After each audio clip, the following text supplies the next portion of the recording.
समुद्र लांघने का परामर्श, जामवंत का हनुमान जी को बल, श्री राम गुण का महात्म्य।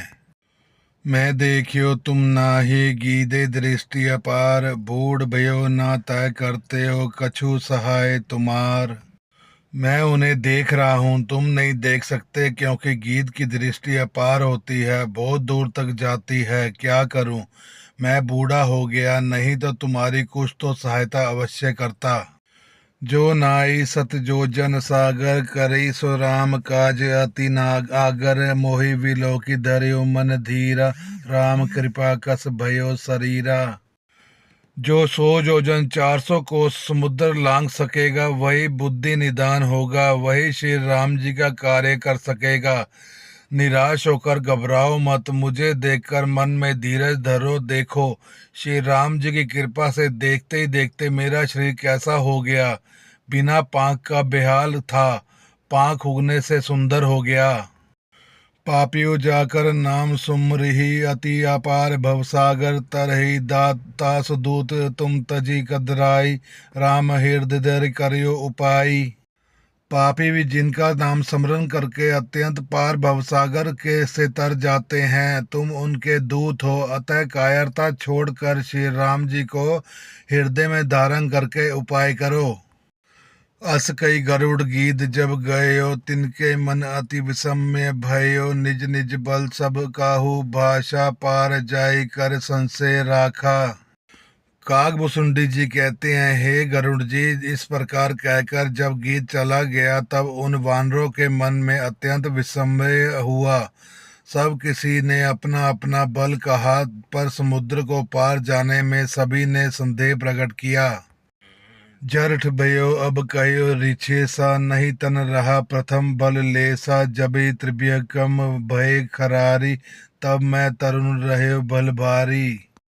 ऋक्षराज जामवंत कहने लगे, मैं बूढ़ा हो गया, शरीर में पहले वाले बल का लेश भी मात्र नहीं रहा। जब खरारी खर से शत्रु श्री राम जी वामन बने थे, तब मैं जवान था और मुझ में बड़ा बल था। बलि बांधत प्रभु बाड़यो, सो तनुर बरनी न जाई। उबरी धरी मोहुदीन ही, सात प्रदीक्ष निधाई। बलि के बांधते समय प्रभु इतने बड़े कि उस शरीर का वर्णन नहीं हो सकता, किंतु मैंने 2 ही घड़ी में दौड़कर उस समय की 7 प्रदक्षिणाएं कर ली। अंगद कही जाऊ में पारा, जिए संशय कुछ फिरई बारा। जामवंत कहे तुम सब लायक, पठिय किमी सब कर नायक। अंगद ने कहा, मैं पार तो चला जाऊंगा, प्रभु लौटते समय के लिए हृदय में कुछ संदेह है। जामवंत ने कहा, तुम सब प्रकार से योग्य हो, परंतु तुम सबके नेता हो, तुम्हें कैसे भेजा जाए। कहियो रीछपति सुनु हनुमाना, का चुप साधि रहो बलवाना। पवन तन्य बल पवन समाना, बुद्धि विवेक विज्ञान निधाना। ऋक्षराज जामवंत ने श्री हनुमान जी से कहा, हे हनुमान, हे बलवान, सुनो, तुमने यह क्या चुप साध रखी है। तुम पवन के पुत्र हो और बल के पवन के समान हो। तुम बुद्धि विवेक और विज्ञान की खान हो। कवन सुकाज कठिन जग माही, जो नहीं होई तात तुम पाही। राम काज लगी तब अवतारा, सुन्यो भयो पर्वतकारा। जगत में ऐसा कौन सा कठिन काम है जो है ता तुमसे न हो सके।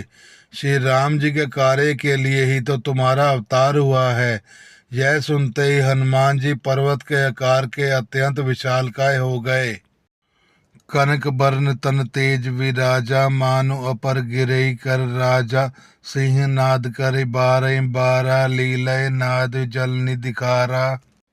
उनका सोने का सा रंग है, शरीर पर तेज सुशोभित है, मानो दूसरा पर्वतों का राजा सुमेरु हो। हनुमान जी को बार बार सिंहनाद करके कहा, मैं इस खारे समुद्र को खेल में ही लांघ सकता हूँ। सहित सहाय रावण मारी, आनु यहाँ त्रिकूट उपारी। जामवंत मैं पूछ्यो तो ही, उचित सिखावन दीजियो मोही। और सहायकों सहित रावण को मारकर त्रिकूट पर्वत को उखाड़ कर यहाँ ला सकता हूँ। हे जामवन, मैं तुमसे पूछता हूँ, तुम मुझे उचित सीख देना कि मुझे क्या करना चाहिए। एतना करयो तात तुम जाए, सीता देख कहो सुधियाई। तब निज भुज बल साजिब नैना, कौतुक लागी संग कपिसैना। जामवान ने कहा, हे तात तुम जाकर इतना ही करो कि सीता जी को देखकर लौट आओ और उसकी खबर कह दो। फिर कमल नयन श्री राम जी अपने बाहुबल से ही राक्षसों का संहार कर सीता जी को ले आवेंगे। केवल खेल के लिए ही वे वानरों की सेना साथ लेंगे। कपिसेन संग संधारिन सीचर, राम सीतई आनी है। त्रिलोक पावन सुर मुनि नारद ही बखानी है। जो सुनत गावत कहत संभुषत परम पद पर नर पावही। रघुवीर पद पाथोज मधुकर दास तुलसी गावही। वानरों की सेना साथ लेकर राक्षसों का संहार करके श्री राम जी सीता जी को ले आवेंगे।